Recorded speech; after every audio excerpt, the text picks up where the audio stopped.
Everything's going the way it's supposed to. Okay, this is the Common Council meeting to be held on Tuesday, October 4th, 2022 at 7 p.m. The meeting is called to order. Would you please call the roll? Alderperson Collins. Present. Alderperson Bailey. Present. Alderperson Kastner. Present.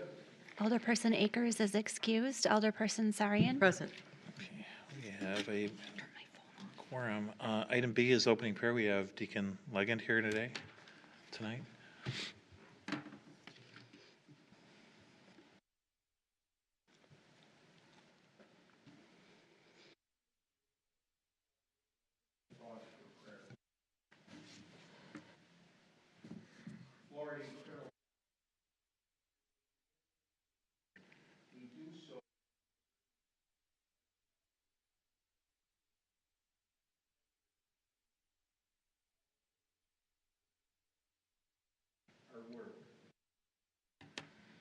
Grace the member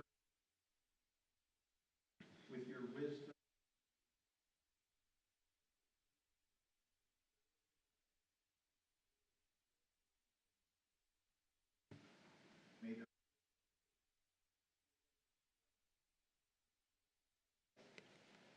In all the matters before them.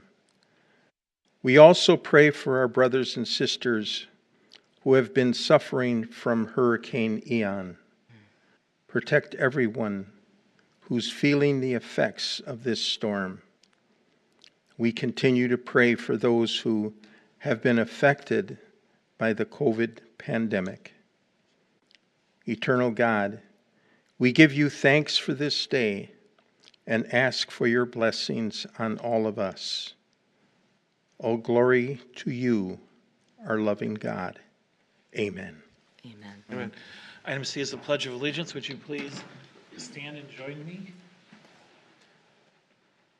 I pledge allegiance to the flag of the United States of America and to the republic for which it stands, one nation, under God, indivisible, with liberty and justice for all. Moving along to item D, I'd entertain a motion to approve the September 20th, 2022 Common Council minutes. Motion for approval. By Alderperson Kastner. I'll second. Second by Alderperson Collins. All in favor? Aye. Aye. All opposed? Motion carries. Under E, Mayor's Report, I presented the budget last Wednesday at the Finance Committee meeting. The public hearing is set for the, hopefully, if Tuesday. it gets published by Tuesday? the Yeah. Journal and appropriately, which is something that we are all hoping happens, be the beginning part of November. So the total tax levy increase was less than $200,000 or 200, I can't remember, 240,000. Not substantial in any way, shape, or form. Yeah. Okay, automatic reports. Do we have any this evening? Announcements. Do we have any announcements this evening? H, citizen commentary. So I see Mr. Evil, Mary Payne, and Pat Lassus. Are you here for the public hearing? Yes. Okay, so there are these blue sheets. If you have a chance to fill those out, that's where you need to be. We did. Right? Is that what you want to? Is that where you want to speak, or do you want to during the public hearing? Right. So if you could fill out those blue sheets, that would be. She should have them. Yep. Okay. Then I have Jim Conkle, 4155 South 99th Street. You're here for something else, right? Yeah. Do you want to come up and speak? Sure. All right, come on up.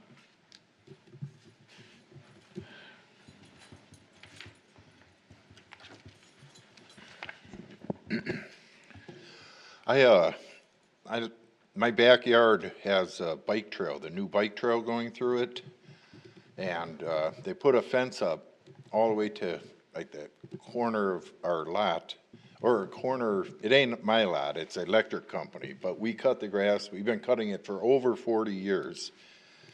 We've lived there, and they stopped the fence. So now people have been having their dogs come and defecate on our, not on our, but on our green there, and we would just like the fence to go for another 70 yards. And if not that, then we'd like at least signs up saying you must stay on the trail would be, you know, really nice because people aren't staying on a trail and there's no rules and so that's why I'm here. And Okay. So, Mr. Katz over there, have you talked to our city engineering guy at all? I left a message and got a call back from his, You talk with, Brian Haas. yeah, from Brian. And I asked Brian if he could relay it to my alderman and mayor, and I didn't get no call back, so I didn't know if that, and to Jeff, and I didn't get no call back, so I didn't know if Was that recently? It was just recently, Yeah, last I mean, week. they're usually very, very good at telling me those things. Oh, okay. And I know our sign folks are going out there tomorrow. Or I talked to him this afternoon. there's a bunch of signs going up Yep, signs, tomorrow. some too. signs tomorrow, yeah. So if you don't hear anything, just give me a call or give your alderperson a call. I don't know if that's Bailey or Kashner over there. It is me. He got a So call. give We him, spoke this give him a morning, call. or this Okay? afternoon. All right. And we'll make sure that we follow up with you. All right, and there's also one other thing. That's where the zoo interchange is. Is there any way we could get, like, Okay. what do you call it? No using a Jake switch or no air braking on, for the semis going? Is Yeah, there it's the any? Hale interchange. And Yeah. Is there any so way to get signs? There are signs as you get on and off the freeway. So we don't. Oh, off the freeway. I see it like getting off at There's nothing that 76. we've tried, I think, pretty much everything. Is that like too dangerous for the trucks not to be able to do it? That's what they say. And the Okay. sheriff's department generally has jurisdiction over the, All right, otherwise we get used to it like. no, I white totally noise agree with you. and- I live, okay. All right, thank you very much, everybody. So is our park named after you or not? Oh, what? Our park? Yeah, Is it named after you or? I can't say. No, I say that, but no, it's not. All It's right, not. all right, okay. I was just curious, because I never met a conkle, so. All right, all right, sure, all right. Citizen commentary, public hearing I, public hearing on the special use permit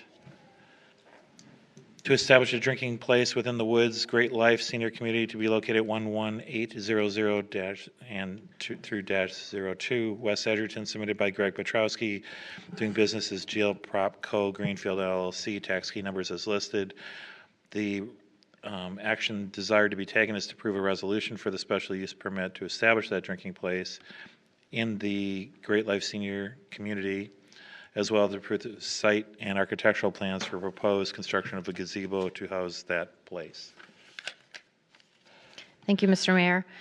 The applicant, developer, and owner of this parcel, which is the Woods Great Life Senior Community, is proposing to add what our zoning code classifies as a drinking place. In order for the developer and owner of the site to be able to offer that drinks be served to tenants, family members, grandma wants to have a birthday party, wants to be served drinks. In order to be allowed to provide that service, they must go through the special use process, basically to obtain a special use permit for a bar and tavern. It's the same, that category is the name. And then there's a liquor license that would be affiliated with this, which is later on the agenda. If they were not allowed to provide this service, then it would be like a bring your own BYOB situation would be the only way that patrons would be able to utilize alcohol on the site. So they want to provide an actual service to the tenants. They would be required to have a licensed bartender on staff in order to do that. So here we are. This is where we are construction-wise today. This is an aerial photo. And there is one larger building here that I'm circling that's all connected in some way, shape, or form. The main entrance is here in the middle. You have two wings to the south and two wings to the north that are connected. And then you have a whole separate building off to the north. And so where they're proposing to provide this type of service is in an actual gazebo, completely constructed separately from the main lobby building area. So here's the site plan. This would be like the drop-off area, and guests would park here in the front. They'd enter the building, and then they would have to go through the lobby area, go outside to the patio, and then enter this gazebo. So the yellow square rectangle is the area that we're discussing this bar type of use. The liquor license would also be included for the patio area. And so it would be constructed right here where the arrow is. This is a zoomed in view of the gazebo and the patio area. You can see it's quite small. This is the bar area, the floor plan. And then this is the architectural design. It would be 20 foot by 12 foot in size, be constructed of materials to match the existing building. The requested hours of operation would be noon to 10 daily, but they very likely would be open fewer hours. And again, a licensed bartender would need to be staffed in order to provide those services. The Plan Commission did review this in August and recommended approval, and we've received no letters of objection or support to date.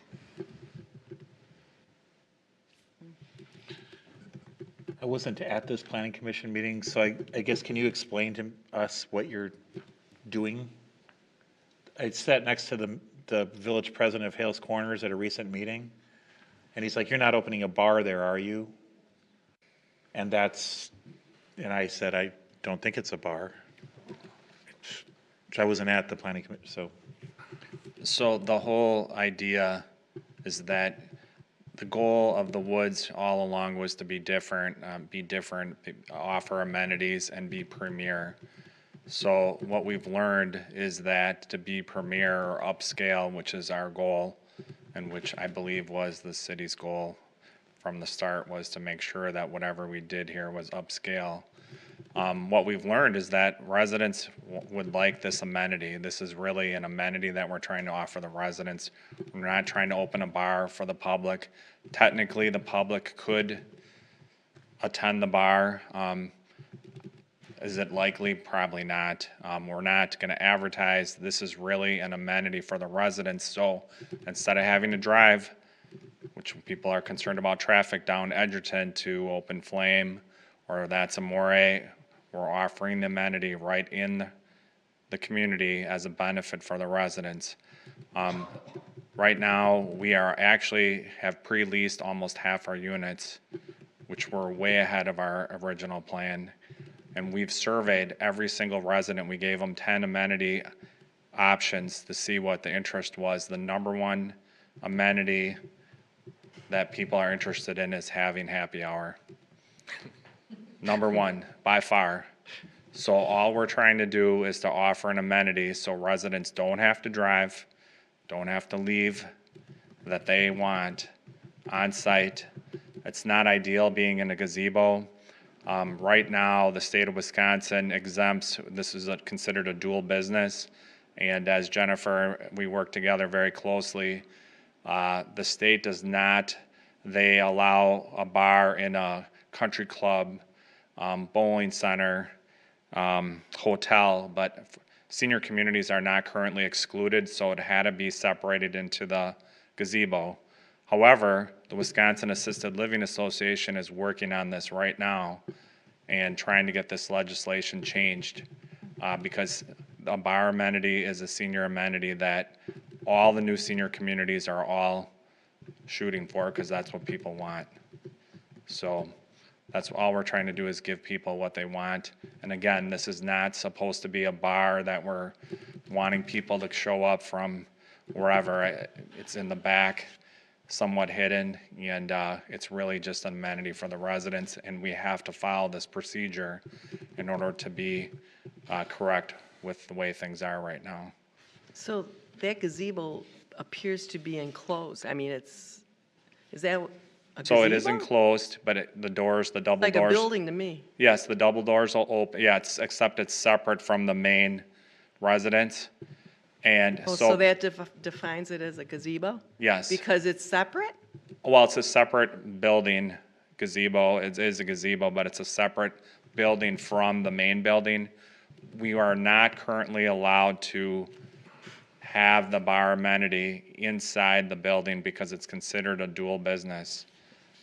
It's not exempted yet, but it is going to happen. It's just a matter of when, not if, that legislation gets changed. You're Mr. Petrowski, right? Yes, sir. Oh, okay. So in the end, all we're really trying to do is, this is really specific, it's for the residents. And clearly, we've learned by the number of residents that are interested in having happy hour and having it use of the patio. Obviously, weather is a concern. You know, are we going to be open all winter? Probably not. But again, this is an amenity that we're hoping that we know residents are desiring, and we just want to offer them that amenity. Unless they're family members there. Yes, and family members, but the goal really is, it's really for the residents, and it's to keep them from having to leave and go and drive down, and we've all been to some of the establishments in Highway 100 that are quite busy during the afternoon, and this just gives them an opportunity not to have to drive, and traffic is always a concern along Edgerton. This will allow them to have that amenity built right in, and How much room is there for guests to be there, seating-wise? well, as you can see by the bar, there isn't a whole lot of seating. There's just 3 seats at the bar. We're gonna have some tables, maybe inside with some chairs, but it's only 12 by 20. But we're hoping, the goal is to use the patio. So the patio is part of this application. And again, the goal is to be able to offer this amenity for residents and if families are visiting, but mostly the residents, to be able to have this amenity as part of their service. And clearly, people want it.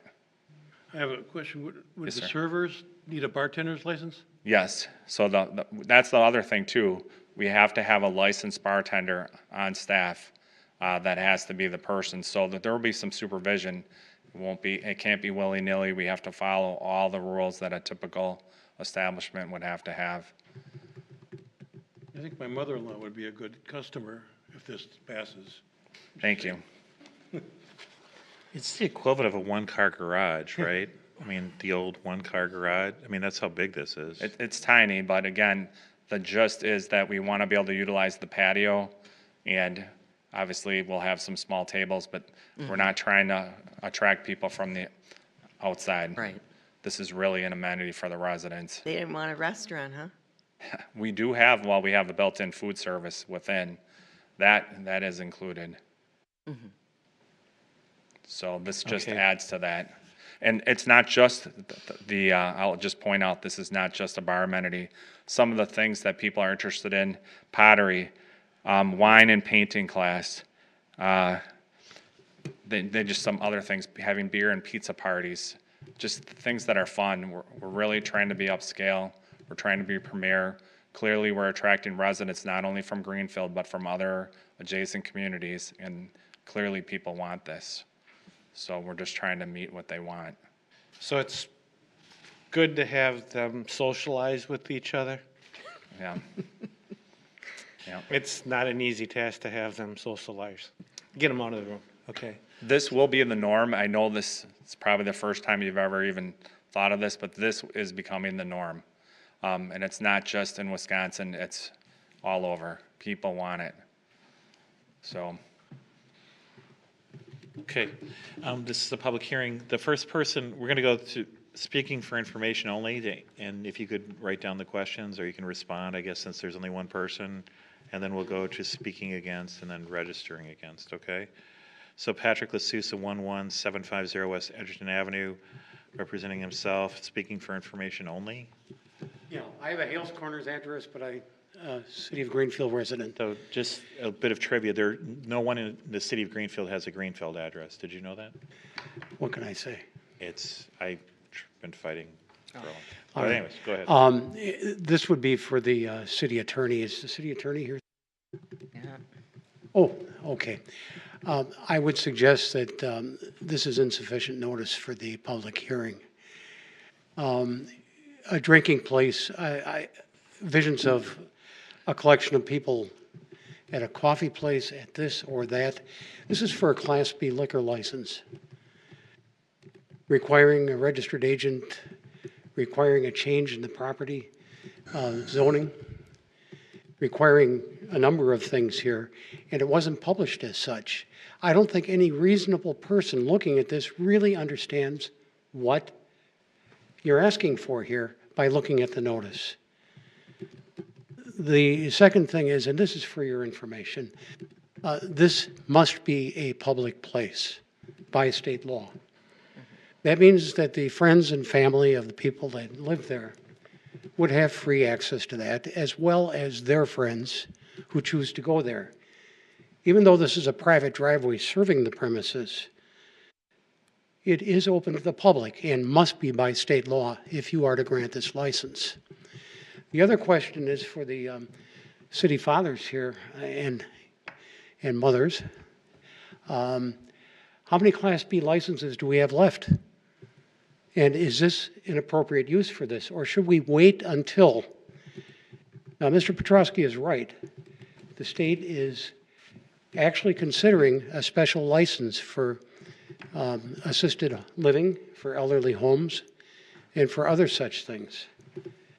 I'm not sure that we have such an abundance of Class B licenses that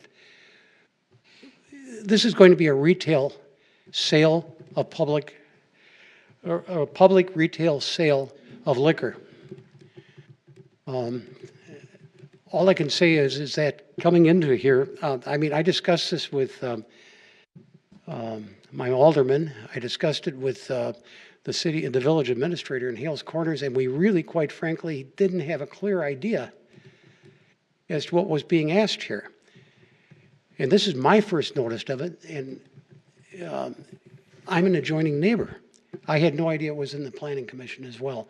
Now, this is all for your information at this time, but as far as the city attorney and as far as the notice of this meeting, I don't think a reasonable person looking at this would know that somebody was applying for a Class B liquor license. I think it was deficient. Thank you very much. Thank you.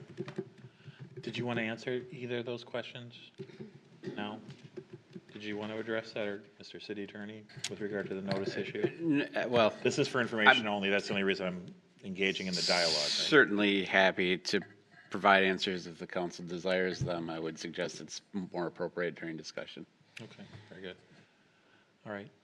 The next person I have registered speaking against is Jeff Ubel, UBL, 12042 West Carpenter Avenue. And Doreen Ubel of the same address is registering against but not speaking. Yep. I'd like to thank the Common Council for the opportunity to comment and ask questions related to this request to open a bar at the Woods senior living facility in the neighborhood that we live in. A neighborhood that, until that recent abrupt change in zoning, was single-family residences.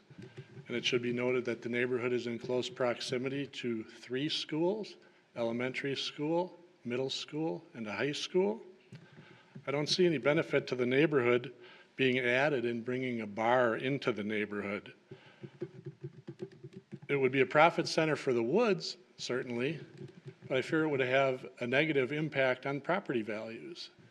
And I say that based on common sense logic that the true value of a property is what somebody else is willing to pay for it. And the more people that are interested in buying something drives the price up. The less people, the price would not be driven up. In the decades that I've lived in Greenfield in southeastern Wisconsin, I've talked to a lot of people that have bought houses, shopped for houses. And the things I hear them say most is, oh, I'm looking for a house in a nice neighborhood. I'm looking for a house in a quiet neighborhood. I'm looking for a house in a nice, quiet neighborhood. I've never heard anybody say, I'm looking for a house near a senior living facility. I'm looking for a house near a bar, or I'm looking for a house near a senior living facility with a bar. So I see it as a profit center, but at the expense of the property values of adjoining property owners.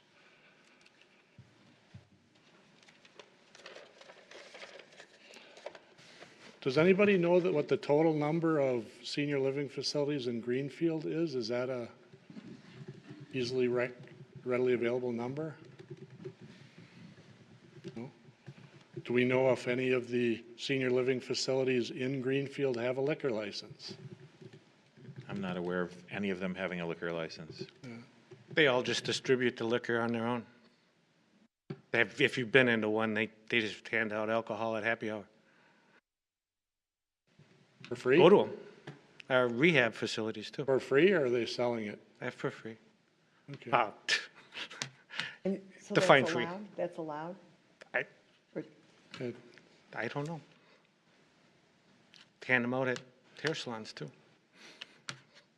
I did some calls on my own just in case the information wasn't readily available, and I called several, and none of them had a liquor license. So I'm wondering, what the need is to have a liquor license. It's obviously not necessary to run a senior living facility if the facilities that exist don't have one. So I'm just concerned that the neighborhood that I live in would now have a bar in it, particularly with 3 schools so nearby, elementary, middle, and high school. Also had a couple comments similar to the previous gentleman that spoke related to the communications related to this meeting. Fairly short notice, but just as a kind of a timeline review, on 9/22, that was 12 days before today, we received the letter from the city saying that there was going to be a meeting to discuss a drinking place. Drinking place kind of masks the fact that we're really talking about a bar here. 2 days, or actually, upon receipt of that letter, my wife called the city at the number in the letter, the Community Development Division, and requested some additional details, and was told that it was a gazebo to pour a few beers for the people that live there. But then 2 days later, on the 24th of September, we get marketing materials through the U.S. mail for the Woods listing cocktail lounge. So that's inconsistent, and just wondering, if somebody could help explain that, why,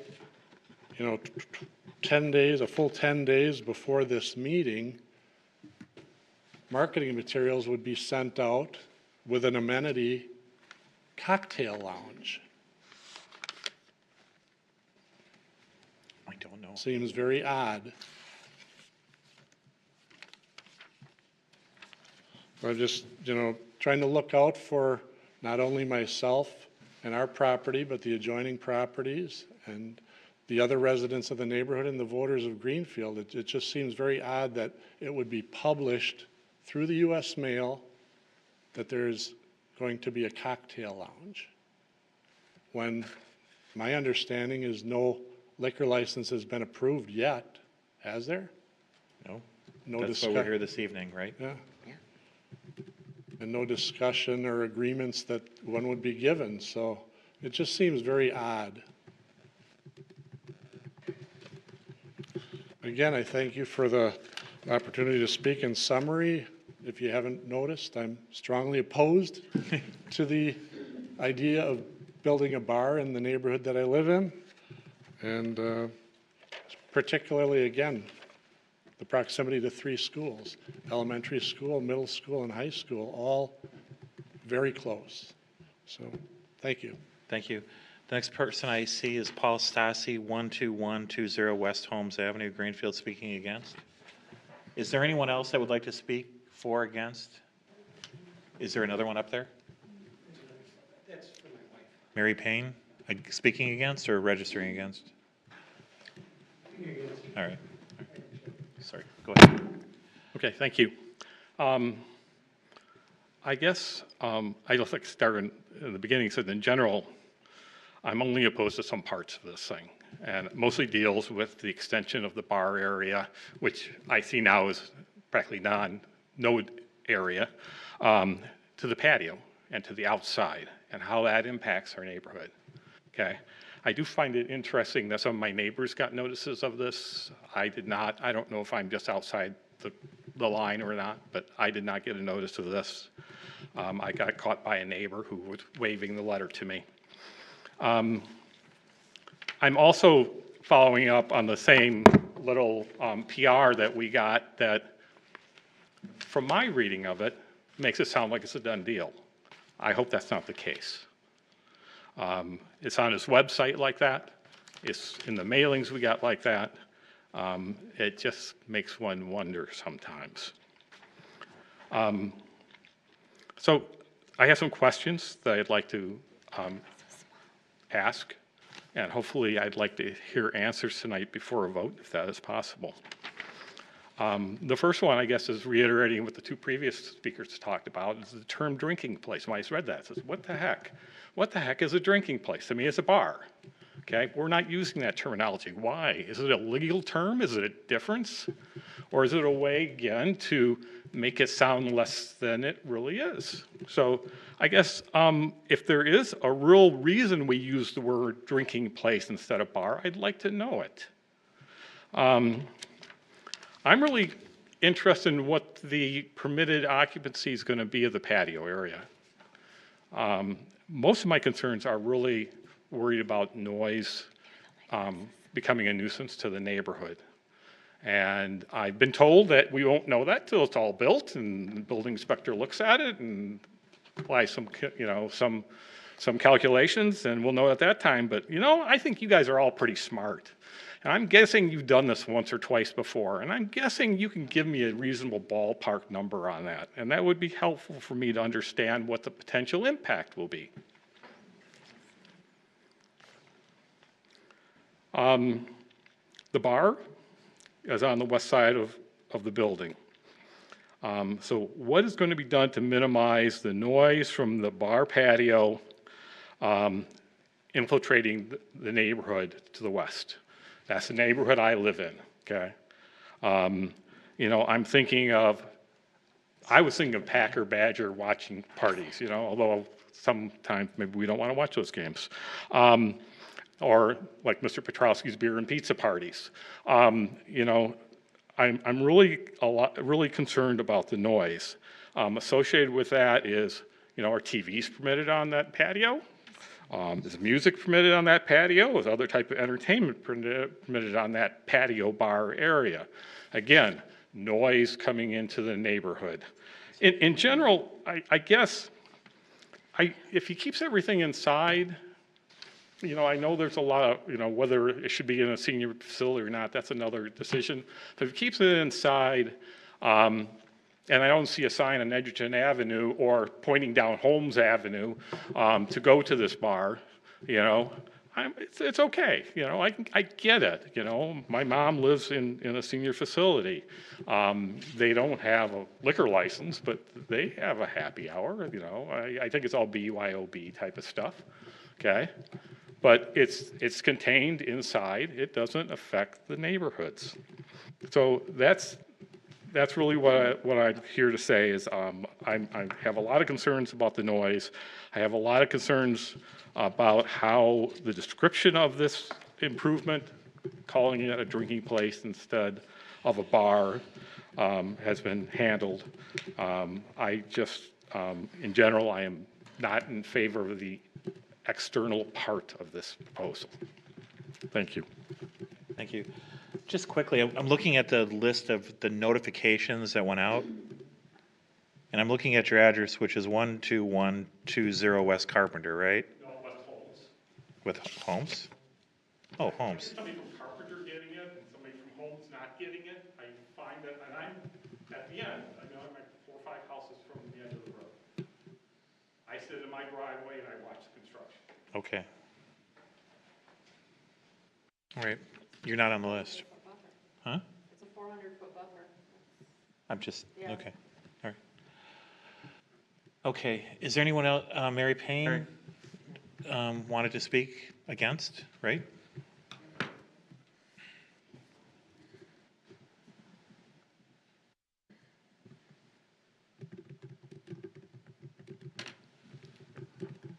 Our neighborhood has been like living in a foundry this summer.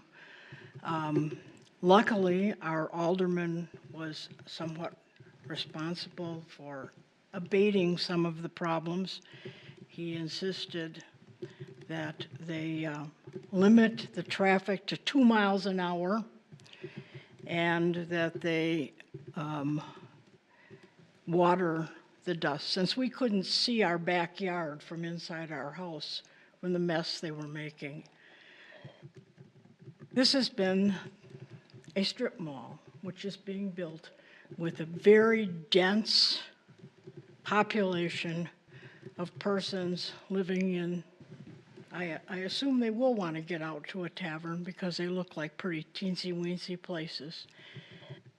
But there is absolutely no way that this will not add to the congestion over there, which is already going to be awful.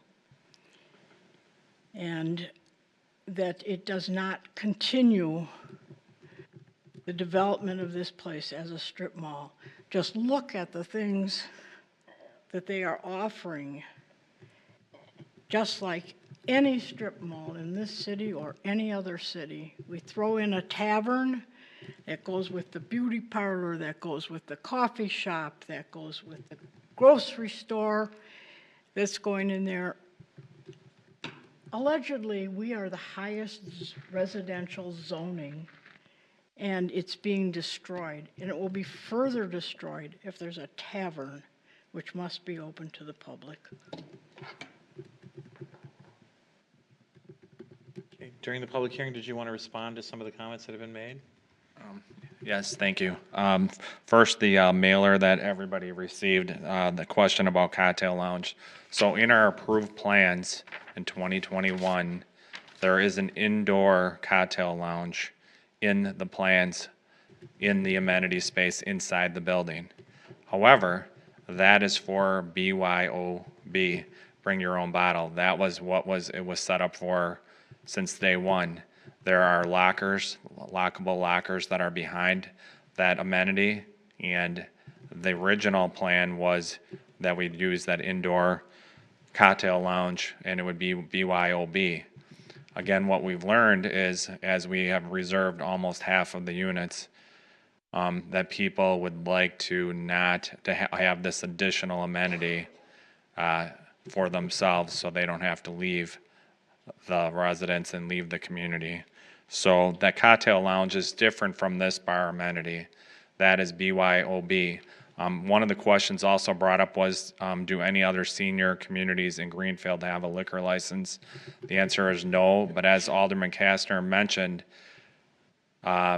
most senior communities now are giving away liquor. Clement Manor is one of them. If you hear their advertisements on AM 620 and 1130, they advertise that they have a bar amenity now, which is new. But you can have a bar amenity, but you have to just basically give everything away for free, which is fine, but most people only give away beer and wine, and clearly residents would like to have more offerings than that.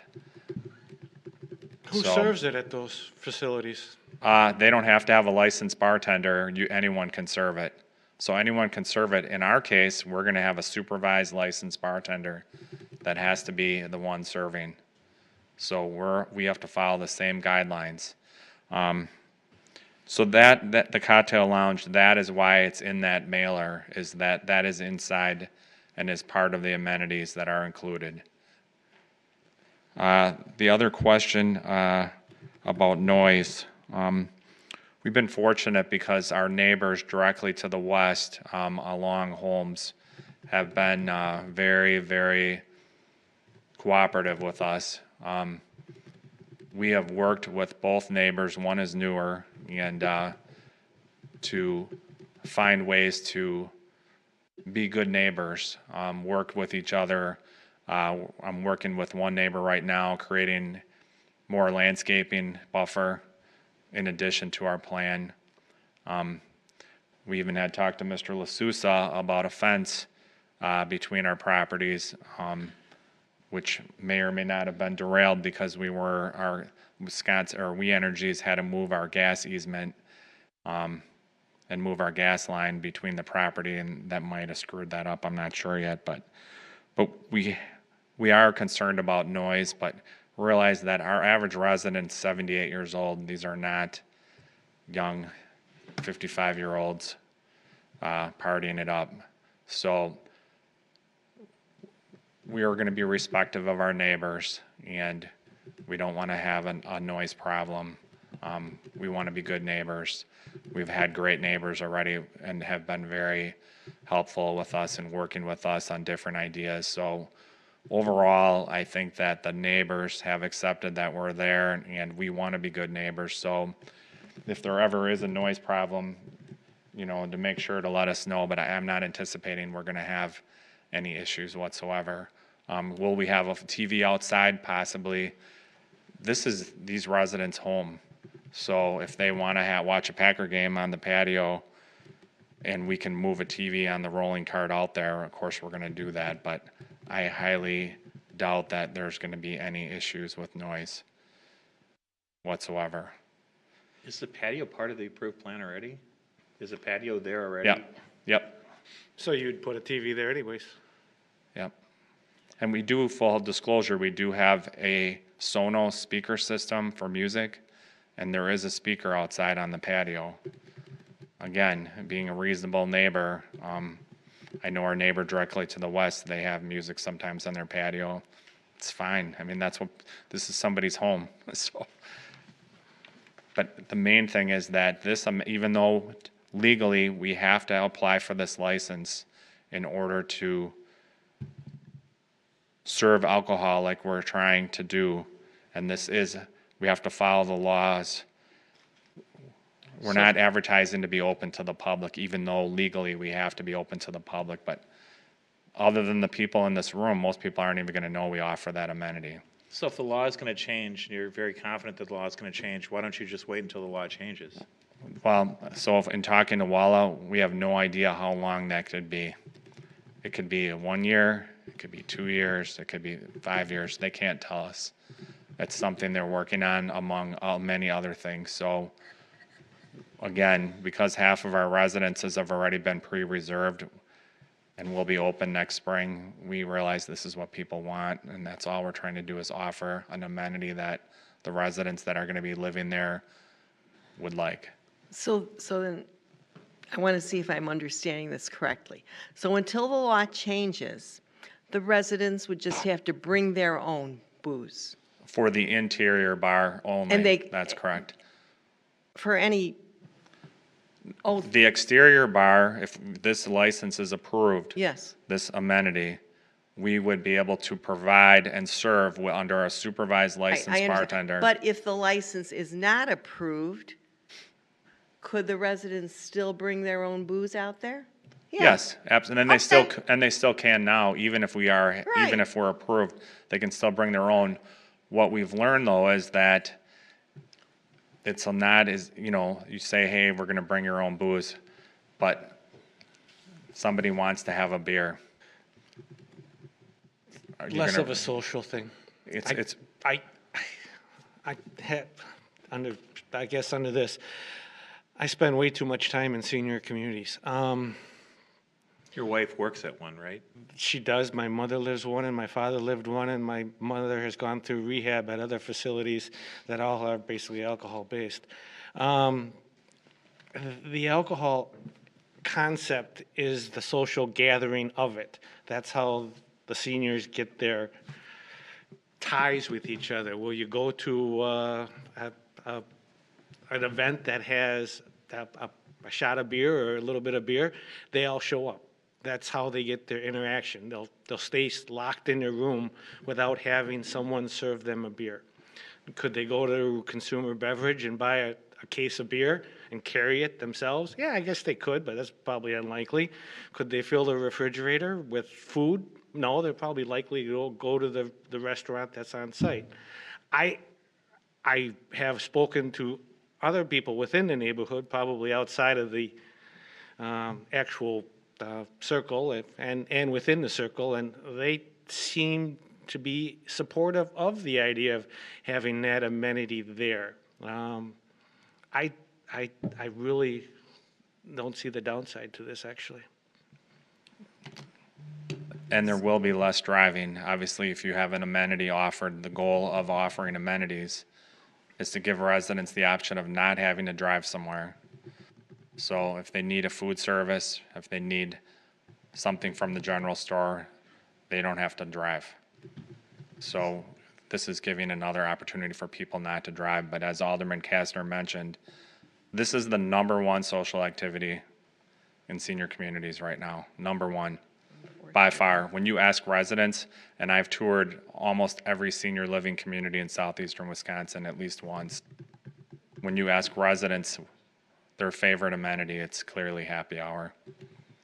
So How many of those other places have active Class B liquor licenses? I don't know the actual number, but it's definitely more than a couple. So, and all the new senior communities are all wanting to get a liquor license or get this law changed. So how many liquor licenses do we have left? We are at our quota. We have 42 regular, and we have 14 reserves left, so all 42 are currently spoken for. This would be one of them. This is our last one. Oh, this. This is oh, our this would be last regular liquor license. Just one other quick question. So leasing has gone well?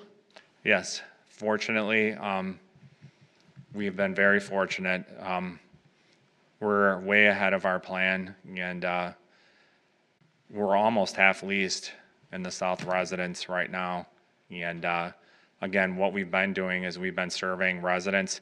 There are 4 residents moving that live right around you guys, right there off Holmes and Carpenter. 4 families are moving right from that direct area, which is basically our neighbors. And they're moving in without a bar?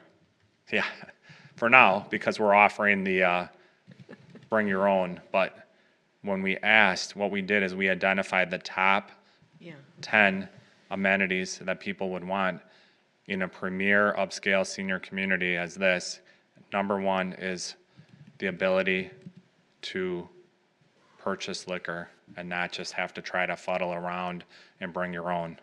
And really, it comes down to that socialization, as Alderman Kastner mentioned, that, instead of having to drive down Edgerton and go to That's Amore or whatever, that'll be right there.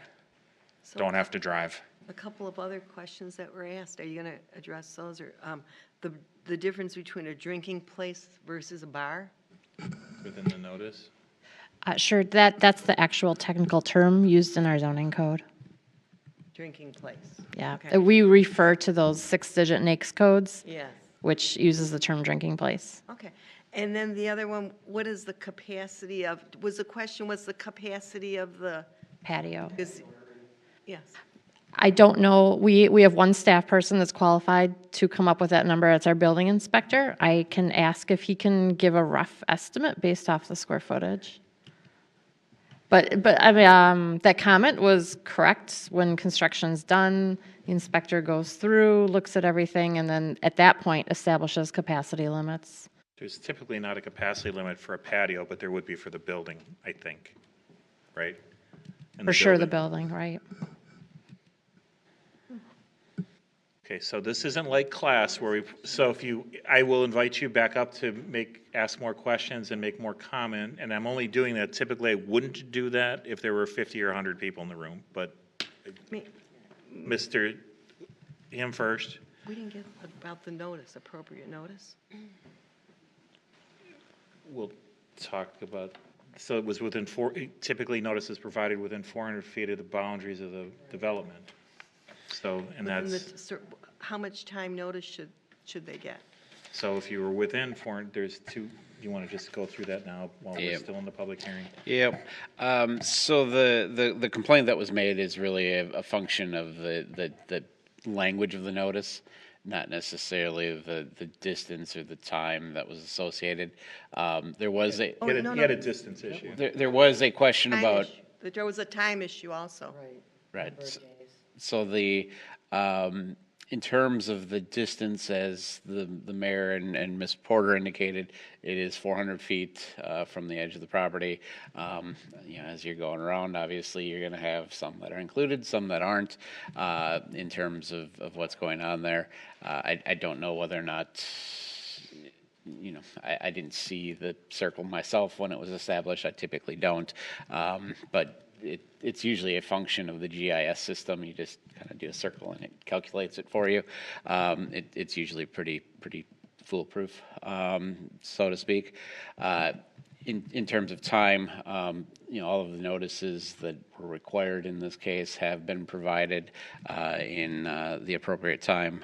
As this council knows, there have been plenty of instances where the timing of things, either because of publication or because of mailing issues, hadn't happened, and we admit that, and we put those things off when it gets there. So there are no time issues. Okay, excuse me. So what is the rule? How many days' notice are they supposed to get? I don't know, I'm asking. It's governed by state statute. And do we know what it is? And the types of class notices are? Right, so there's 3 different classes of notices. In this case, this is just a class 2.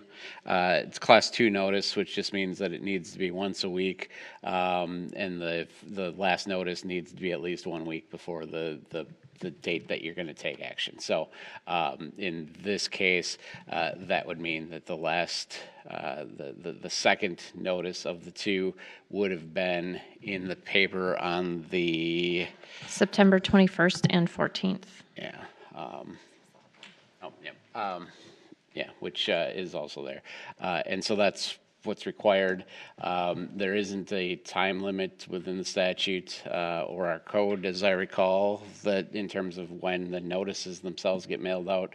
We typically do that concurrently with the second publication, right? Or the first one? Yes, it was done concurrently with the second. So appropriate notice was given then, within the time? The time, So the notices were published on September 14th, 2022, September 21st, 2022, and this would be in the Southwest Now, or whatever they call it now. That's our official newspaper. And they would have been mailed on September 21st, 2022, concurrently with the date of the second publication. And this is the notice. It says, it's today's date. Special use permit to establish a drinking place within the woods, Great Life Senior Community to be located 100-02 West Edgerton Avenue, submitted by Greg Piotrowski, doing business as GL Property, Greenfield LLC, the same thing that's on the agenda. Then it says, a copy of the proposed resolution is on file in the Department of Neighborhood Services, Community Development Division, room 203 of Greenfield City Hall, and the address. You express your opinion in writing to the city clerk at hearings@greenfieldwi.us prior to the meeting or orally at such meetings. All written comments will be forwarded to the Common Council for their consideration. For further information, contact the Community Development Division at Christie's phone number. And this notice was dated September 6, 2022. And then the publication dates are provided. And Jennifer, our city clerk, keeps probably the most complete records of any person that I've ever met in my entire life. So if some of what's happened to us, and we were talking about the publication, just to get on the notice issue, we were talking about the publication of the budget. I presented the budget last Wednesday at the Finance Committee meeting, which is this way that I'm supposed to do it. At that meeting, I just present, I say, here's the budget, here's a sheet that I would like to have published. There'll be a public hearing. So what I was talking about early on in this meeting was that the Southwest Now, or formerly known as the Greenfield Now, formerly known as the Greenfield Observer, whoever it is, right, that, Gannett or whoever it is keeps whittling away at and making less local news, they blow publications all the time. So what would have happened is if it hadn't been published on one of those 2 dates, like they were supposed to, and we pay them to do, which they do, we would have had to redo the whole thing again. And we've done that probably upwards of 12 times because they only have so much newsprint space. And if somebody forgets or they don't have enough space, then it gets delayed. And then I write a letter to all of our legislators and state senators asking that our notice be provided just like it's provided by villages and towns, because the community newspaper is a silly way to provide notice. Is that a subscription service for that Greenfield? So, I'm not going to get into the whole thing, but if you subscribe to the Milwaukee Journal Sentinel or whatever it's called, JS Online, whatever it is, There's a section that comes out in some of the areas, we have to choose an official newspaper for the city, and we're required to do that by state law. And it was easy when it was the Greenfield Observer way back when, because that was really the community-based newspaper for our community, and every notice would be in there. Over the course of time, Journal Sentinel bought community newspapers, and they've been whittling it away ever since, but the state law, the state statutes haven't reflected the change in how people really gather their news. I mean, I would rather pick something like the Greenfield Patch, or, I don't know, a Facebook page or something, right, that probably provides better notice, legal notice, but this is what the state statutes say we need to do to provide notice, so this is what we do. Villages and towns can just, there's a different law that was changed about 5 or 6 years ago, maybe, I don't know, remember when it was exactly, it was when Walker was still governor. That law, they used to have to do the same kind of thing that we did.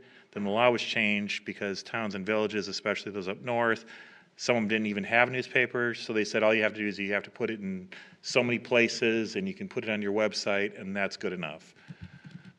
So that's kind of how that works.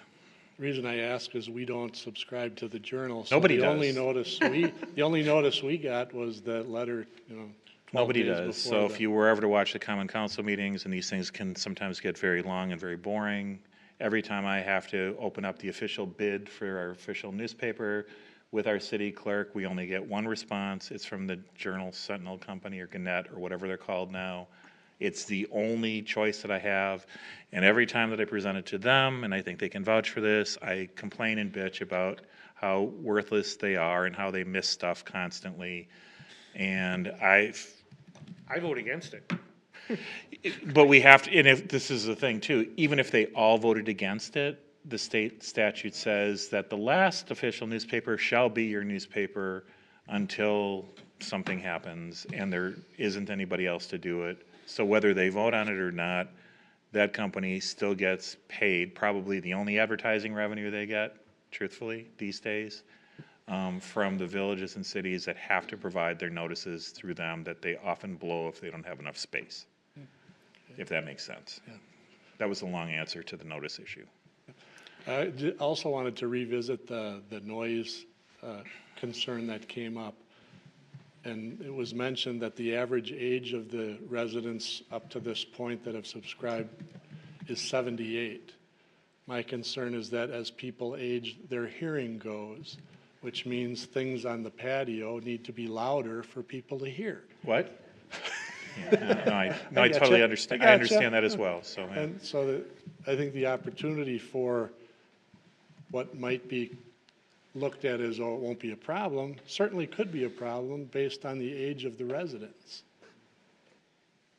And the other comment, just wanted to follow up on previous comments, was if there's the option for bring your own bottle, bring your own beer, whatever you want to call it, BYOB, I'm assuming that the residents would have refrigerators in their residences that they would be able to grab a beer and head for the patio. Again, I was pretty clear, I think, that I opposed the liquor license and several reasons why. Okay. Thank you. Mr. Stassi, did Motion you? to close the public hearing. Mr. Stassi, I gave him the ability. You got it? You got it? Okay. Mr. Stassi is indicating, even though he's not at the mic, that the, all right. was already part of the flavor that they thought they were going to have, then why do you need it? Okay. All right. Thank you. Mr. LaSusa, you have to go to the microphone. You have to go to the microphone because there's a public hearing, and I'm pushing it with them because they already want to close the public hearing, but I'm the chair, so I get to keep. This is a question for Mr. Sajak. Given the precedent set by the city regarding notification for Class B premise applications and approval, do you honestly believe that the notice that was given, and it was very carefully worded as a drinking place, Well, I'm just going to stop you right there.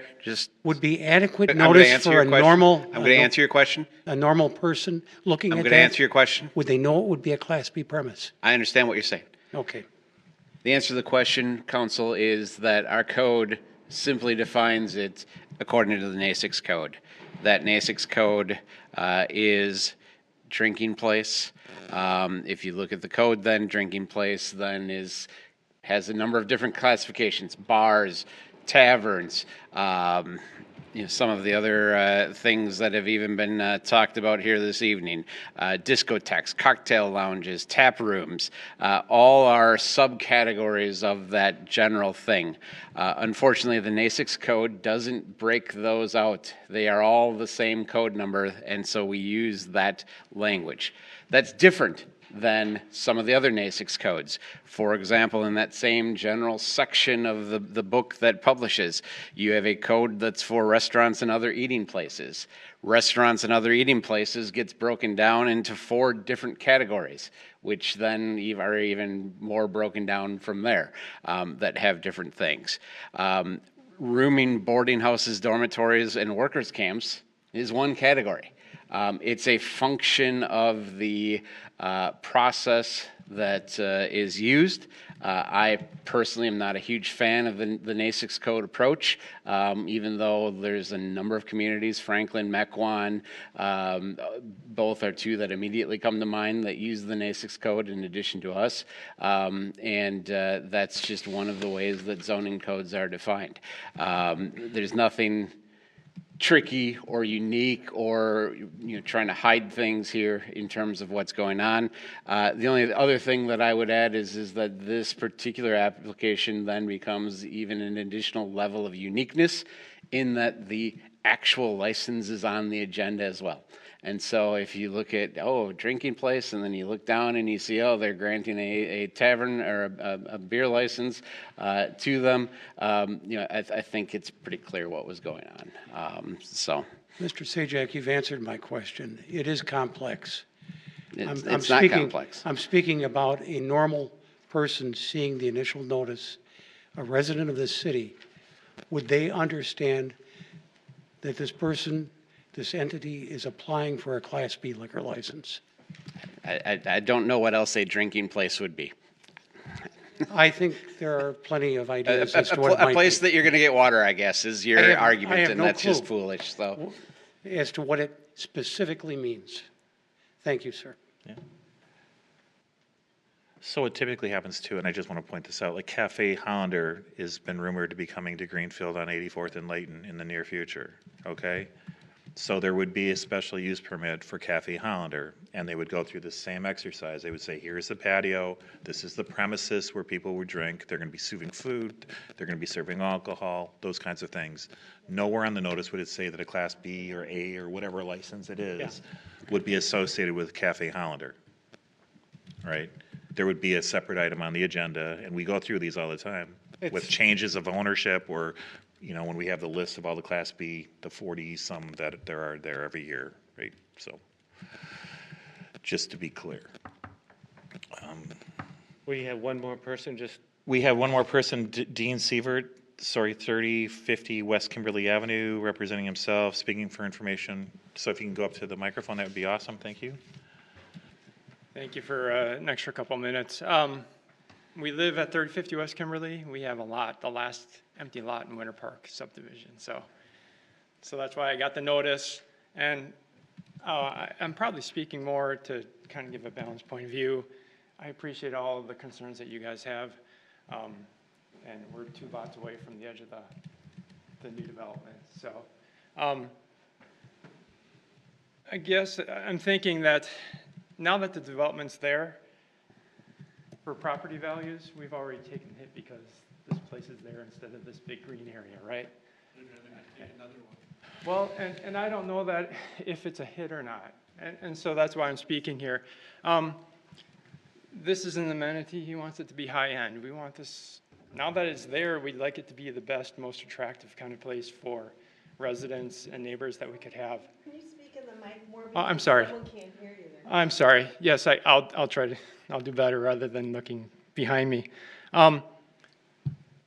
In theory, I don't like drinking in general, but it's an outsized portion of our society, so we have to deal with it.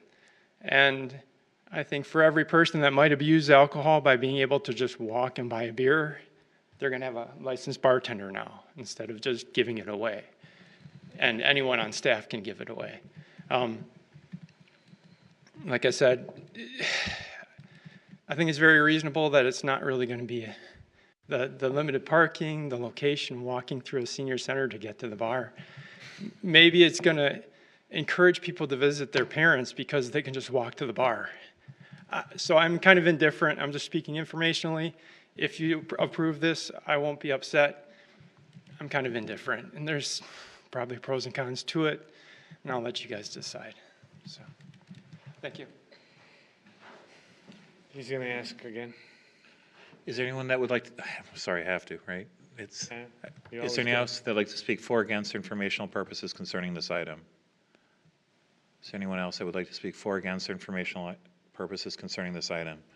Make a motion to close public hearing. Motion by Alderperson Bailey to close the public hearing. Is there a second? Second. Second by Alderperson Kastner. All in favor? Aye. Opposed? Motion carries.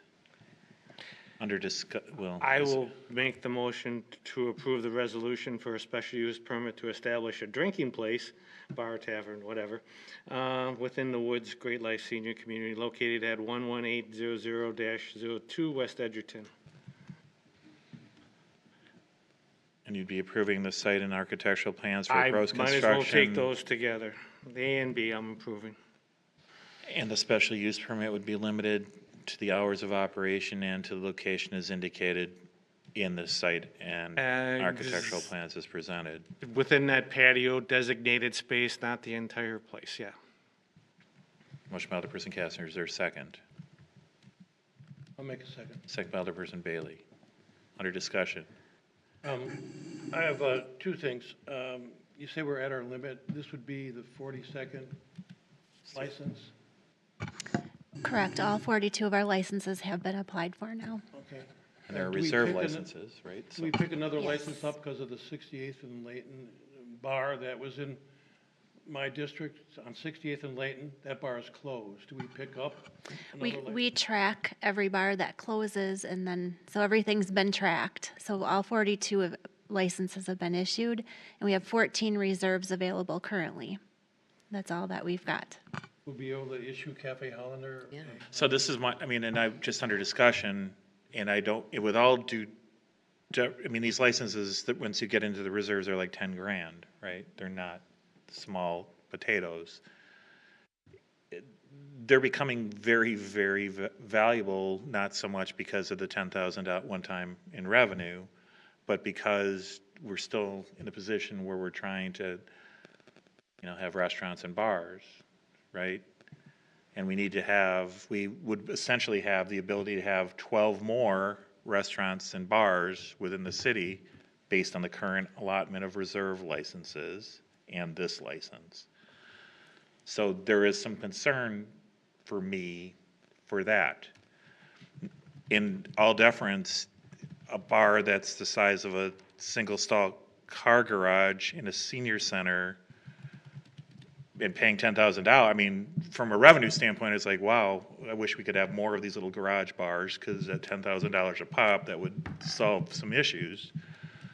But when I compare it to something like Cafe Honda or something like that, and the other one that's next to it, which will also be, there will actually be 3 liquor licenses, I think, associated with the corner of 84th and Layton at that time, because there are 3 separate buildings or entities there. So of the 12 then that are in reserve, then we have only 9 left. And almost every single national chain that comes to the city, and I'm going to use ones that are out of business now, but like TGI Fridays or Applebee's, right? Every one of them has a bar and requires a liquor license. So when I see whatever it is, whatever you want to call it, with 3 stools and a patio in the size of a 12 by 20 single car garage, I'm looking at the long-term interest of the city. I'm not sure that that's necessarily the best thing. It's your decision. The other part of it is that nobody else does it, right? And if there is a statutory change that allows it somehow, and has a more positive impact on our liquor licenses, I would rather have it that way.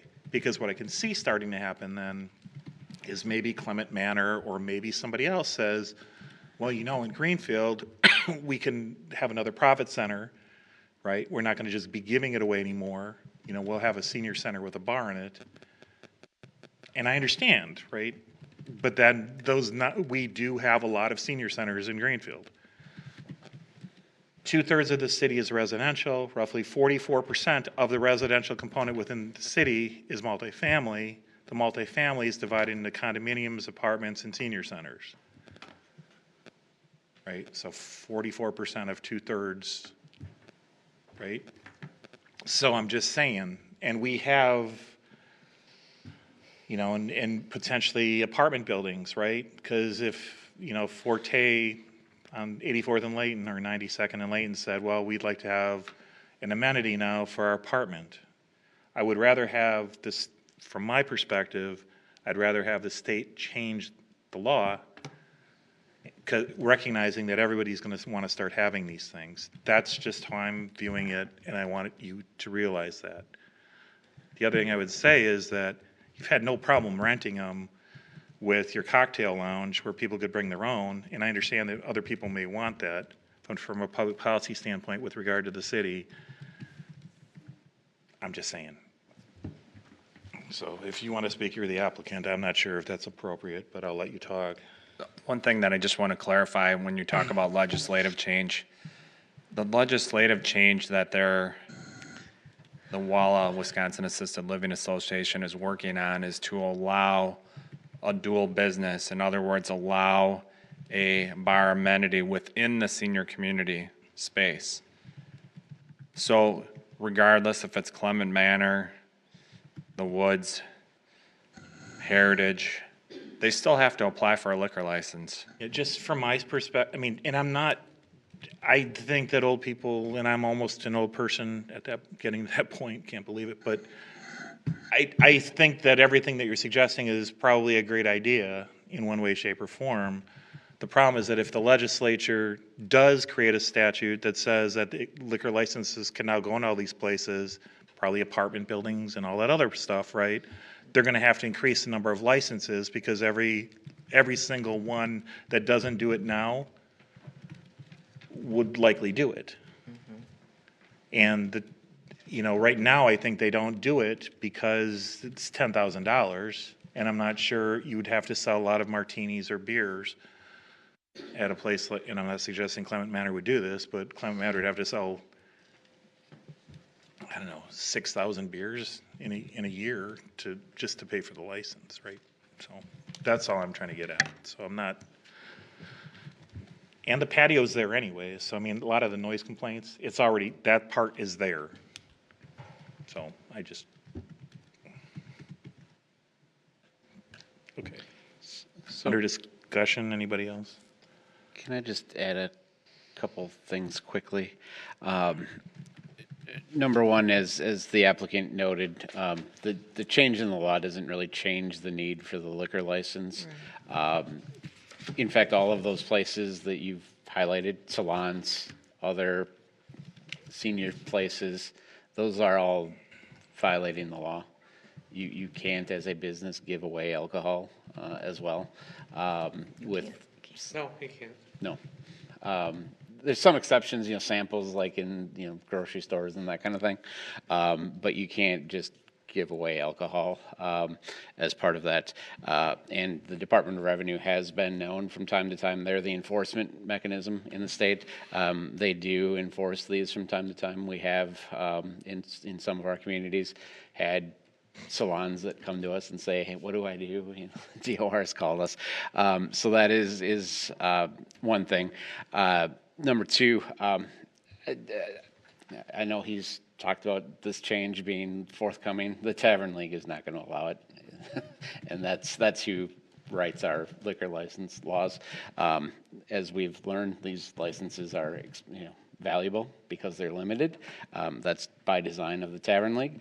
And so they're not going to do things that are going to expand the availability of those licenses. They're going to protect their taverns, and so they typically lobby very heavily against these types of things. We were all, quite honestly, shocked when some of the, like the wine bars, where you do arts and wine were allowed. The primary reason they allowed that was because it was wine. It wasn't the rest of the alcohol.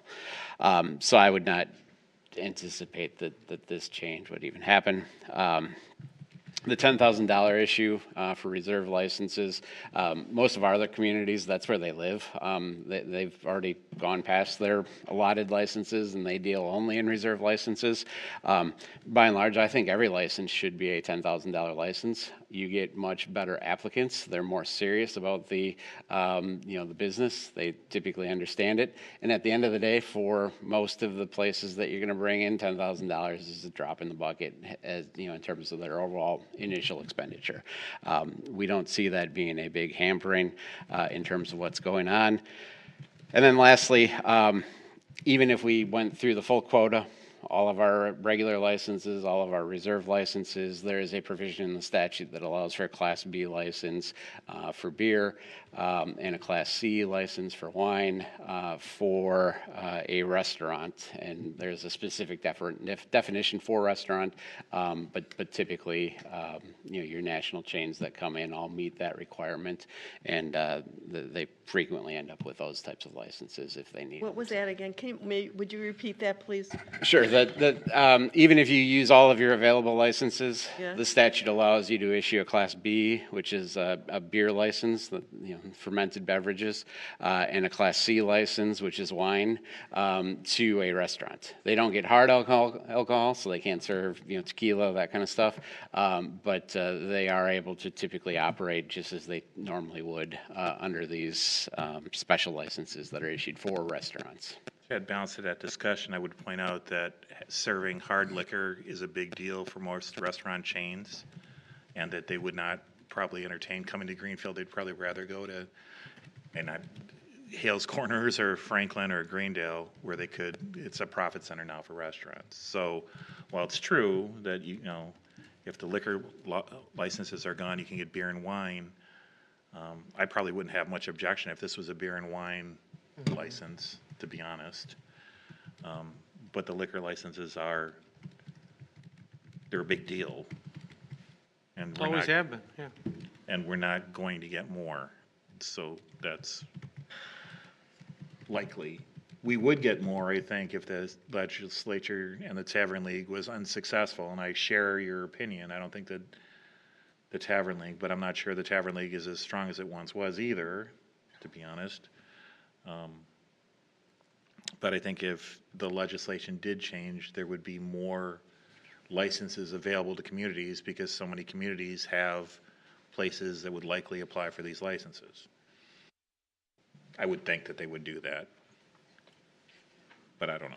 Of course, there's been lots of things that we would think the legislature would do, and they don't, so who knows? But We actually talked about one today, Which one was that? advertising, Which one? public hearings.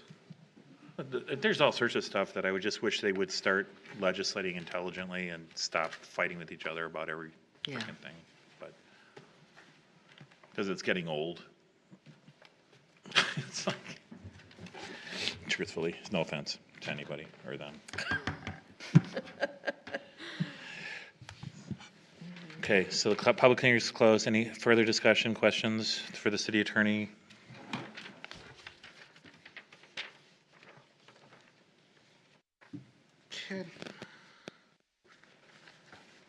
So the motion was made and seconded. Do you want to call? Yes. Alderperson Collins. Nay. Alderperson Bailey. Aye. Alderperson Kastner. Aye. Alderperson Zarian. Nay. I'm not voting. So it doesn't pass, You can do that. but it's not dead. So the next common council meeting, the item could be reconsidered.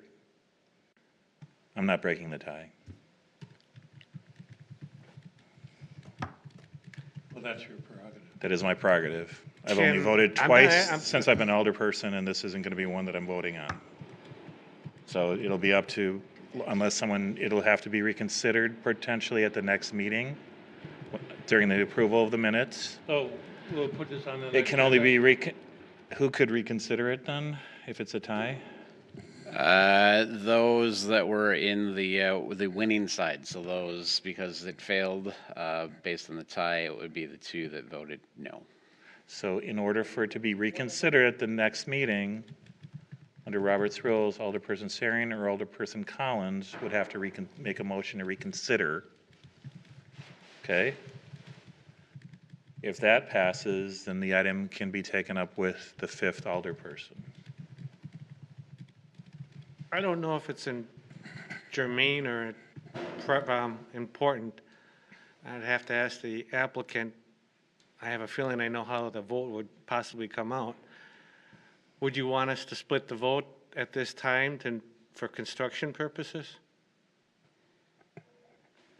My question is, would you build a building either way? Boy, I honestly don't know if I can answer that right now. All right, then don't bother. Okay. You understand there's two issues here. The first is, amending your plan to put a gazebo in, right? And the other is to turn the gazebo and the patio into a drinking area.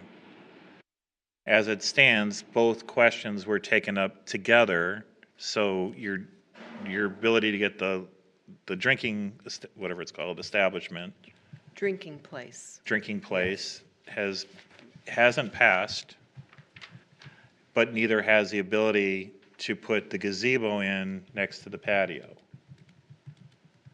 And the gazebo doesn't necessarily, there's no guarantee that the gazebo will be a drinking place or establishment Kind of or where I'm whatever. going with it. I right? don't know if there's footings So if in you already or built- whatever. So I would say we would rather wait and defer. and Defer wait. both? Yes. So right now, at the next meeting, Alderperson Collins or Alderperson Sarian would have to make a motion to reconsider, and it would be for both items. It would be for the drinking establishment and for the building, basically the site landscaping plan to put the gazebo in. Might I suggest on top of that, that if either of you two are inclined to do so, and obviously if you're not at this point, it's fine, but if you are inclined right now to say that you want to reconsider, I would suggest that a motion now to do that reconsider, and then presumably it would pass, and then a motion to table until the next meeting would be better, because then we know, A, we're going to have it on the next meeting, and it's going to be a topic of discussion, and B, these folks are all still here, and they would know that it's going to be on the next meeting, as opposed to having to figure out what's going to happen with the next agendas. Valid point. I'm not going to do that now. The only reason I would ask to reconsider is if I were presented with new information in between this meeting and the next. So, Or if you wanted the full council to consider the question before us. And courtesy of the alderman that's not here. Right? That's That's- the other reason, okay, We're doing a lot of if you thinking wanted there. to. if I wanted to. Okay, well. Or you could vote, or you could with So the for motion, For each of you and the person who is in here, I'll say I will reconsider then. That's But- fine. Oh, I'm sorry, did I interrupt? well, and I'm just, so the whole reason, as I understand the city attorney's explanation, is that you're making a motion to reconsider, and if it's seconded by somebody, and you all vote in favor to reconsider, that means that the item is still open, and then you would make a motion to place on the table or to be placed on the next agenda, which would provide the necessary notice, at least to you folks, right, that are here, that you would, and we're not going to send something out in the paper to say that, they didn't make a decision, right? But at least you would know that for sure, we don't send a notice out. So there's going to be nothing in the mail that comes and says, oh, they're going to vote on it again, right? There would not be another public hearing. There would not be another public hearing, but the item to vote as a result of what was happening here tonight, right, would be for sure be on the next common It'd council be more agenda. transparent. it would be more transparent. Well, it would Because the other thing that could happen is, if you didn't make a motion to reconsider tonight, and I said, well, if you make a motion to reconsider at the next meeting, so Alderperson Akers can vote or whatever, based on what Alderperson Bailey just said, right? And you get to the next meeting, and it's like you guys don't want to do it, then you might have a whole bunch of people in here going, whatever, right? Well, and it would depend on how it happens. So, for example, if nothing gets put on the next meeting agenda, that there may be a motion to reconsider. If that motion is made, which it still could be, you make that motion and that's the end of the discussion.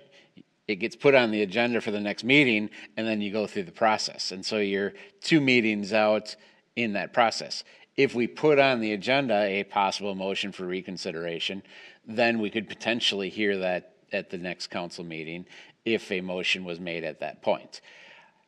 The last comment that I would make, just in fairness to everybody, obviously you two voted no. You voted no for a reason. Reconsideration means that your no, presuming that that's what you truly want, could potentially be overturned depending on how the third vote goes. So if you truly feel that no is the right answer here, then you don't reconsider and you just never make the motion, whether it's tonight or at the next meeting. Which places a heavy burden on the two of you. I would just say that there was a time, and Mary Payne, former Fire and Police Commission chairperson Mary Payne, probably remembers a time in the city when there were all of these procedural parliamentary ways to do things, right? To arrive at a policy that somebody really wanted. What I've tried, and I think what we've all tried to do over the course of time here, is to not play those games. So, while what the city attorney certainly suggests that you guys, you could reconsider and then ultimately lose, and then whatever it was, right, gets blown out the window. Or you could win too. No one knows. I have no idea what I don't even know if Alderperson Akers knows much about this at this point, right? But the reality is, at least in an age of, some would say, dwindling democracy and fair, whatever people want to say, right? At least the issue is brought before the entire Common Council and the decision is made, right or wrong, good or bad, whatever it is. After discussions, That's all. I say nay. That's how I feel. Okay. I'm not changing.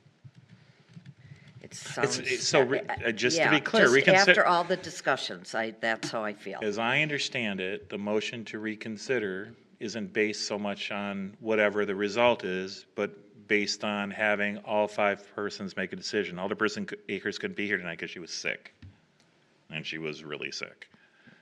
If we only had someone to break the tie. I'm not going to superimpose my will. I mean, I would probably not. You can call me a wuss, you can call me whatever you want. The reality is, I think you know where I'm coming from.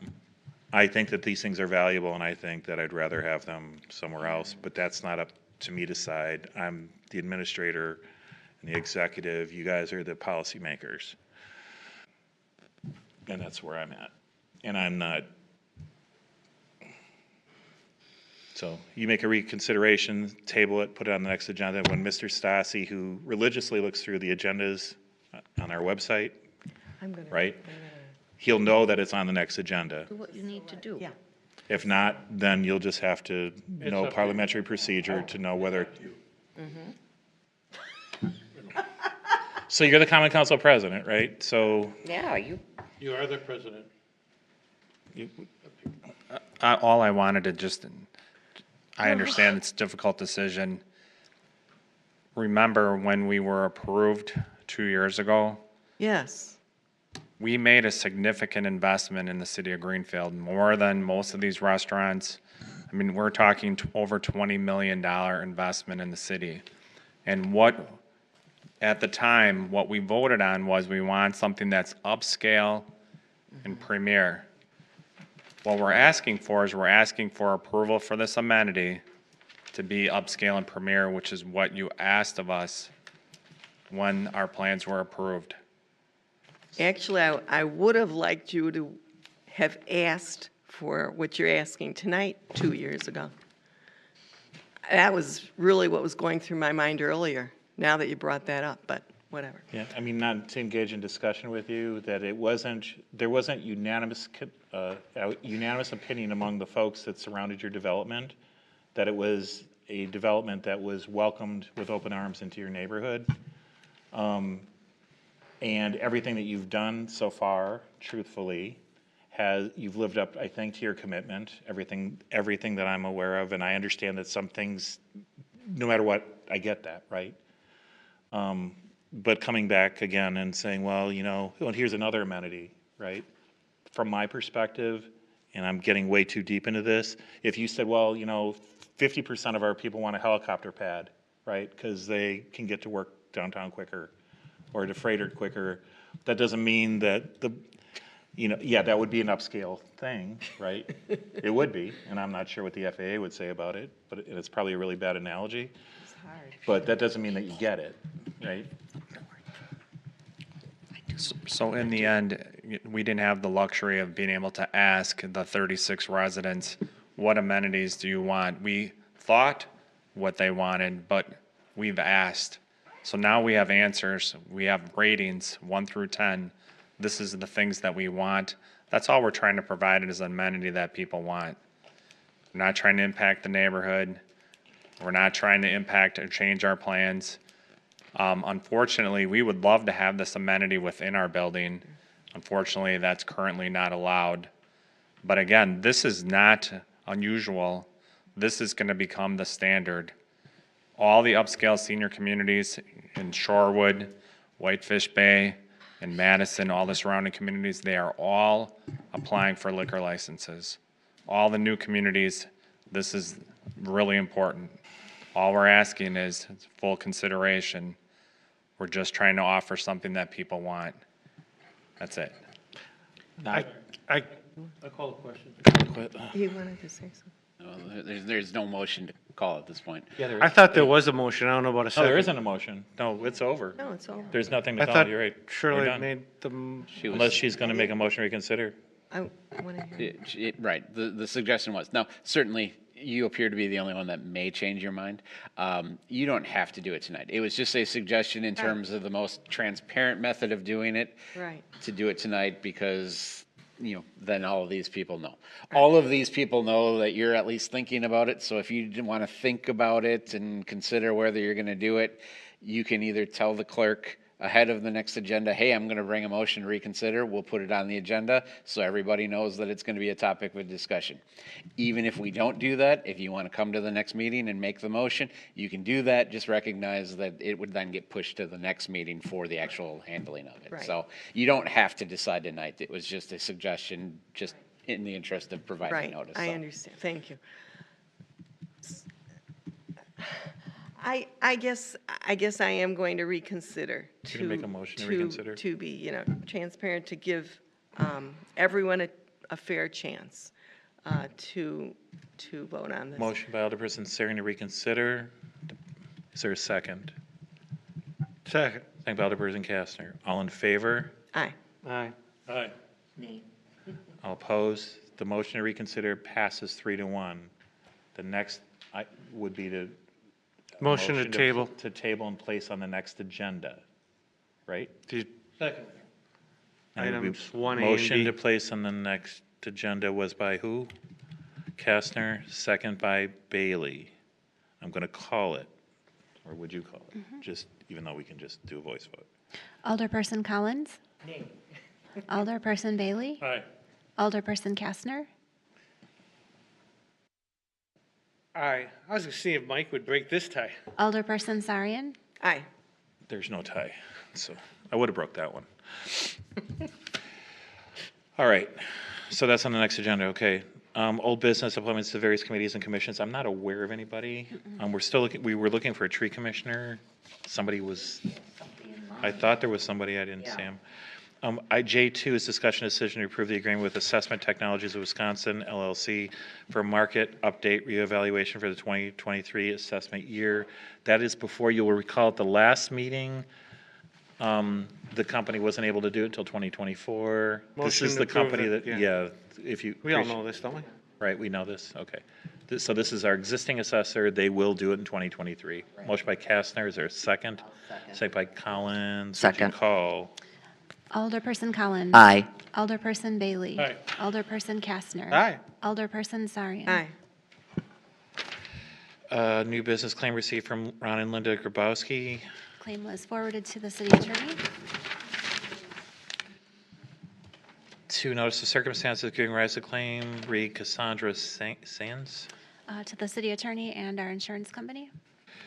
Resolution of 3, is resolution appointing election inspectors for 2022, 2023. Entertain a motion to approve that resolution. Approve. By Bailey, is there a second? Second. Kastner, would you call? Is that Alder- good for you? Yeah. Alderperson Collins. Should I abstain? Yeah, who's on that list? Does it matter? You're not on that Oh, list. These okay. are some new people Okay. we're adding. Thank you, thank you. Yes. Alderperson Bailey. Aye. Alderperson Kastner. Aye. Alderperson Sarian. Aye. I'd argue that you could still. Yeah. If you guys could go outside, that'd be great. Yeah. Because you're being picked My up by the fault. mics. Mr. Lasusa and Mr. Petrowski, could you go out and, could you talk out there? If you're going to, because you're being picked up by the mics. Item 5 would be placed on the next agenda, potentially, right? Because it would be in concert. This is the app, this is the license itself. Did you do number 4? Did I miss it? Oh, I'm sorry, missed it. Approve applications for 2022, 23 operator licenses. Entertain a motion to approve. I'll make a motion to approve. By Second. Collins, second by Kastner. All in favor? Aye. Aye. Opposed? Motion carries. Item 5 is the application for 2022, 23 Class B fermented malt beverage and liquor license for the Woods. That should be placed on the next agenda. It's consistent Yes. with all the stuff we just went through. Item 6, 6, 7, 7, 8, 9, 9, 10, through 13. and 11, Through 12, Oh, my God. Through 16. and 13 are all 16. through 16. 11 through 16 are indoor events at the House of Harley Davidson, right? For the Harley's Owners Group? Yes. Yes. I'll make a motion to approve. Sure, let me just make sure. Okay. Indoor. Which, they're all indoor, right? No. Okay. I just want to make sure that we're not. 6 through 16. Okay. Make a motion to approve. Yeah. Collins, Kastner, all in favor? Aye. Opposed, motion carries. Item 17, approve an ordinance amending section 8.07 of municipal code pertaining to parking zones reserved for persons with disabilities. Entertain a motion to approve. I'll make that motion. And I will second. Alderperson Bailey, second by Alderperson Collins. On call, please. Alderperson Collins. Aye. Alderperson Bailey. Aye. Alderperson Kastner. Aye. Alderperson Sarian. Aye. 8, Can we go back 19, to 17? which you skipped? 17, 18, right? Now 18? No, you skipped 17. I thought that was 17. That was 17, wasn't Ordinance. it? Yeah, because 16 was the Harley stuff still, Yep. and 17 was the ordinance. 18 Right, is but it, but he read Oh, 18, which was the parking Oh, zones the- reserved for persons with disabilities. regarding parking zones reserved for persons with disabilities is 17. 17. You have the old version. No, I have, Oh, I do too. no, I have the revised common council meeting I thought agenda. this You have was the second revised. revised? 17 is the one that we added for the pawn shops. We got the From the ones police from department? up there. I just got this up there. Yeah. sorry. Okay, Yeah, sorry. here's the, It's right on the computer, though. Yeah, you're the only one. that- Okay, so I did, that was 18, I'm sorry, you're right. Yes. 17, approve an ordinance amending section 13.15 of the Greenfield Municipal Code relating to pawnbrokers, secondhand article dealers, and secondhand jewelry dealers. I want to thank Captain Fletcher for getting this done, and Brian Yes. for promptly getting it done. Right, it clears up some It does- language it clears up- regarding, it makes does. it easier for a person with disability getting. Yep, it- Right, biggest change is just No, that they're moving so to a this is the different article, database. this is for secondhand This is a pawnbrokers. secondhand Yeah, pawn. it cleans it up. The one I was Would you adding. please call? Was there a motion? I'll make it. I make a Kastner, motion. I'll second. Second by Collins, would you call? all right, hold on 1 17. second, because these are mixed Yeah. up. So that's 17. Okay, who is the maker? Kastner, second by And me. Collins. Okay, thank you. I'm the peace Alderperson, sign. Alderperson Collins. Aye. Alderperson Bailey. Aye. Alderperson Kastner. Aye. Alderperson Sarian. Aye. Okay, now we go to 19. That was 17, right? 19 is, Excuse me, as long as there was a pause here, could you explain to me what that meant about persons with disabilities, the loading zones? What's the change? Change. Jeff, you can explain that. Would you please, Mr. Cass? So the one that you voted on, that has to do with parking zones. So for example, let's say somebody has a disability and they live in on a street where they need to park in front of the house. Yes. And if it's a street like in Pam's district, for example, where the neighborhood gets really, really busy and the street gets parked up, sometimes they can't get park in front of the house and or get picked up for an appointment to go to the doctor.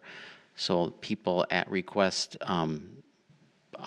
disability parking in front of their house, and we do grant that. we've been doing But that forever. that's- We've been doing it So forever, what's yeah. changed? But that's not, What what changed? is the change? There was a fee I read? Is that No, the change? so there always was a fee Yeah. for the signs. But now it's. But what gone this up? is, it used to be that we had it set up so it had to be per house. Like we had to specifically come back to council every single time and say we want it in front of this house or that house. Now we'll be able to do it with signs. So where it's posted, where we have the signs posted, it will be handicap parking. So it makes it simpler. It So makes it each and every easier to request do it. doesn't have It to gives, Don't have to come back, it's, okay. it's better service for the residents is primarily the reason we're rewording it. Okay, that's good. But was there a fee of $5,000? No, there's a $250 was for signs, and it's been that way for years. And the resident has to pay that? Right, because the parking zone, it only serves them, it doesn't serve anyone else. Pardon me? It It's if it's somebody requested in front of their house, they are the only beneficiary. So that they pay to put this, they pay to put the signs up because normally we wouldn't be putting it up there. But can I also add, Shirley, there's also people that now remember it snows and all the, when the snow gets scraped up, somebody has to come and put that sign in. It's not just like, okay, here, it's in. You have to make sure that sign's really in there. Yeah, these They are have to dig regular and street put 'em signs. in. So Yeah. It probably costs more than $250. It costs more than I mean, there's, $250. It does, because Yeah. you have to, so we have to order the signs, 2 signs, 2 posts.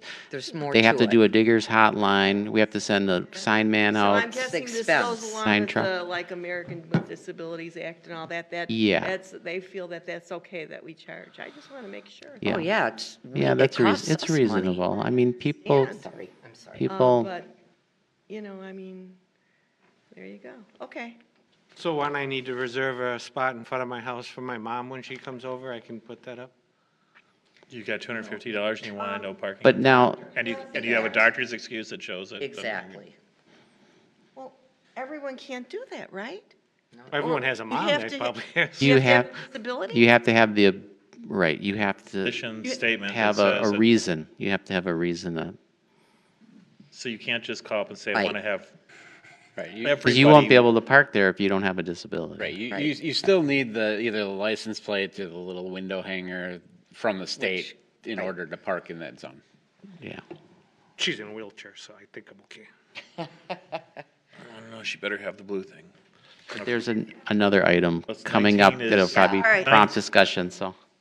Item 19 is approve an ordinance amending 807 regarding passenger loading zones reserved for persons with disabilities. I'll make a motion to approve. By Alderperson Collins, there's a second. Second by Alderperson Bailey, would you call? Alderperson Collins. Aye. Alderperson Bailey. Aye. Alderperson Kastner. Aye. Alderperson Sarian. Aye. Item 20, approve an ordinance to repeal and recreate 3.12, parent 5, parent A and C of the municipal code to revise the fee schedule for the Department of Neighborhood Services. Entertain a motion to approve. Second, I will make that motion. By Bailey, is there a second? Second. And by Alderperson Caster, would you please call? Alderperson Collins. Aye. Alderperson Bailey. Aye. Alderperson Kastner. Aye. Alderperson Sarian. Aye. Item 21, approve an amendment to Resolution 3317, updating the stormwater utility rate for 2023. Entertain a motion to approve. I'll make a motion to approve. By Alderperson Collins, second by Alderperson Bailey, would you please call? Alderperson Collins. Aye. Alderperson Bailey. Aye. Alderperson Kastner. Aye. Alderperson Sarian. Aye. 22 and 23 I'll take together. This is to approve the mileage reimbursements and the schedules of disbursements. Entertain a motion to approve 22 and 23. I move for approval. Motion by Alderperson Sarian. I'll second. Second by Alderperson Collins. Would you please call? Alderperson Collins. Aye. Alderperson Bailey. Aye. Alderperson Kastner. Aye. Alderperson Sarian. Aye. Motion carries. Future agenda, the big thing is the budget coming up at the beginning of November and this item with regard to the drinking establishment. I've been having fun. Huh? I've been having fun We, reading it. we all have fun. I'd entertain a motion to adjourn at 8:45. Oh, one other thing too, is the Powerline Trail. Oh, yes. Is that tomorrow? If you can put this under announcements, I'd appreciate it, just to stick it in there. Thank you. The Powerline Trail ribbon cutting is tomorrow. Yes. That's at 5, right? Is that at 5? Yeah. And what, I can't remember exactly where we're meeting.